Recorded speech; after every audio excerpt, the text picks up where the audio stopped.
Hi, my name is Dominique, and welcome back to my channel. And if you're new, welcome. Today, I'm going to actually do an entry for the improv series that I'm doing, and it's called an improv moment. So, these are really spontaneous events where I may be going throughout the day and I get inspired to discuss specific topics. So today, I really want to talk about how what we eat and how it's connected to our productivity levels, like how productive we are in that particular day. And so I think many of us know just basics, right? To where if you eat healthy things, you'll have more energy, you'll feel good, you can get more done. And even though we know that, we may have those times where we go more towards what may be known as comfort foods, and it may be more sweets and fatty acids, these fried foods, chips, just a lot of different type of things that we already know is not going to necessarily bring the best result, right? And we do this anyway, right? So a lot of times it's out of habit. So it's really important. Once again, I always talk about self-awareness and being able to recognize how you do throughout each day. Are you more energetic in the day, right? How did it go for you in whatever the day you want to examine? It could be today. Did you feel you were energetic? Did you feel you were more sluggish and slowed down? Take a look at that, right? And monitor, really reflect on what you ate that day and see if it truly is connected to the junk food. If you were feeling sluggish, and if you were feeling energetic, check to see if it was because you ate a salad, for example, or you had a smoothie that was packed with a lot of vitamins, nutrients, right? So we hear these things, right? But it's good to examine and try it for yourself, because everybody is different. And just like going to the doctor, they give you a prescription, whatever it may be, it's still a practice. It's still not, completely guaranteed.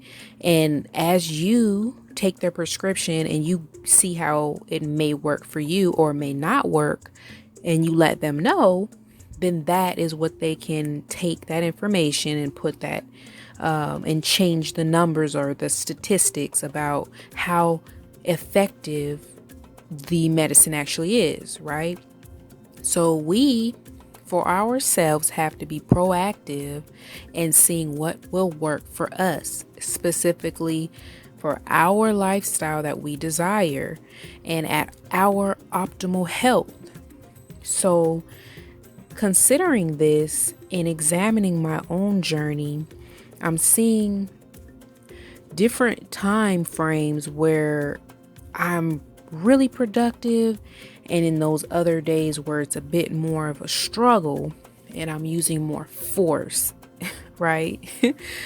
And a lot of times, if I've had my mind set that I'm going to do something, of course, it does make it a lot easier. But again, depending on what I eat, I find I'm a little more successful in getting it done without so much force. And I just like to share just a few things to think about.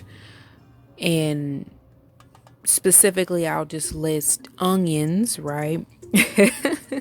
We eat onions basically every day. We have that included in our meals. And garlic, that's one we use all the time, and ginger, right? I just want to focus on those few specifically for a moment. So, thinking about how those specific vegetables are grown, I like to compare it to my growth mentally, and how I'm developing, and I see it. I try and make those connections, right? And so if I'm looking to grow in a particular area, I'm going to study that vegetable to see how it grows and to see the environment, what kind of weather does it excel in, and when do you plant it, when does it harvest, things like that, right? So let's take a look at the ginger, for example. It's recommended to plant in April or May, and then you can harvest in the fall, right?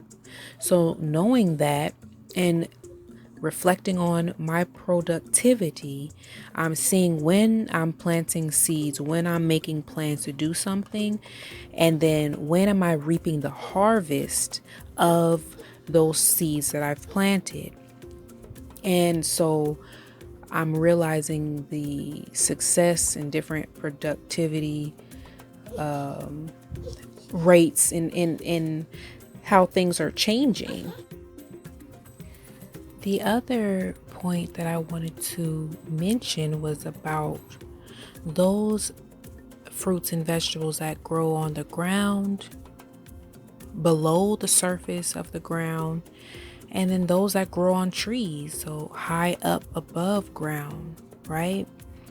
And how it relates to what it is that we are nurturing within ourselves. Is it something internal? Is it more of like what you may identify as the feminine energy, feminine characteristics? Or is it more outward, more of the masculine side of ourselves, different masculine characteristics, masculine energy? And so whatever areas that we are feeling we need to work on, could it possibly be cultivated and made easier by adding those items to our diet? So again, these are just things that I'm thinking about. So if this is resonating with you, I would love to hear from you, your thoughts on the topic. Yeah, please share below. I'm now going to read a list of different fruits and vegetables that are harvested in the winter. So since here we are, December of 2020, I want to reflect back to see what it is that I ate on that list that could possibly be related to the results that I'm getting right now, right?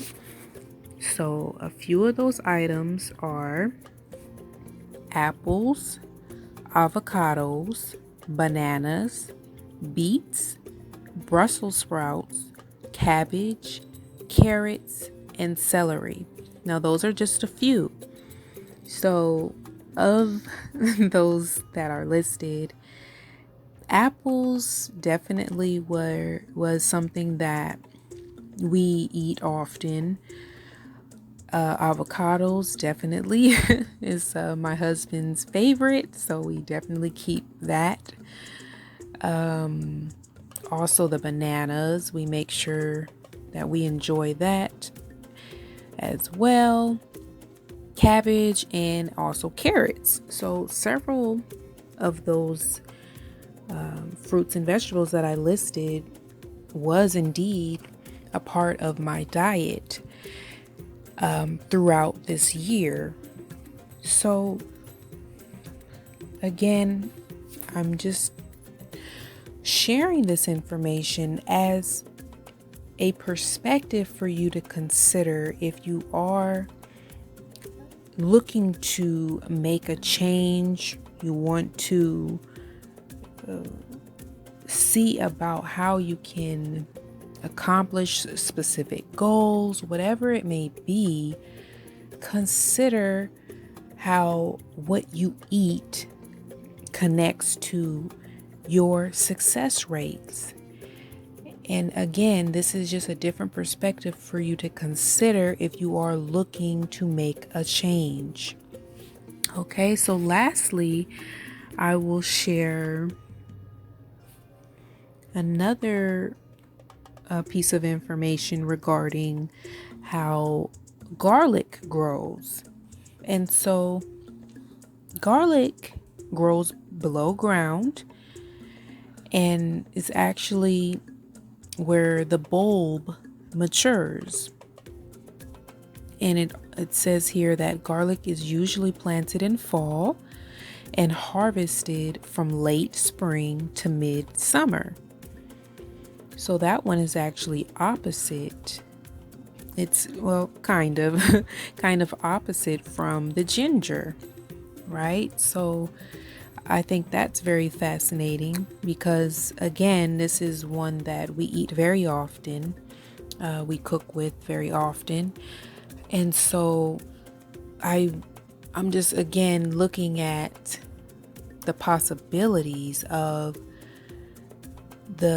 seeing the different harvests throughout the year based on the seeds that I'm planting in the different seasons. So I just thought I'd share that today. I'll be keeping notes and I may make another video down the line, just to follow up, just to see how things are going and if there are different results. I would love to hear from you all. If you do try this, leave me a comment, let me know. And if you have any other suggestions or if you've already tried this before and you've noticed differences, that is great too. Share it in the comments. This is not my area of expertise, so if this is your area of expertise, most definitely share your knowledge with us. You can also reach out to me. I would love to hear different tips that you have regarding what we eat, and I truly believe it'll be beneficial for getting our work done.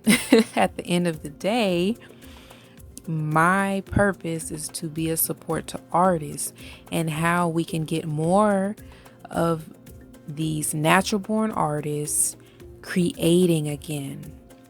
Those of us who have stopped and are stuck, not sure how to get back to creating, I'm here for you. Make sure you subscribe and stay updated on my content, because the whole point and purpose of my content is to empower you, reveal the value that is within you, and prepare you to contribute your gift to the world. Leave your footprint. We're all here for a certain amount of time, and we don't want to take that for granted, right? So let your light shine. Let us enjoy your perspective. Okay? Well, that's it for today. I hope you enjoyed. Talk soon.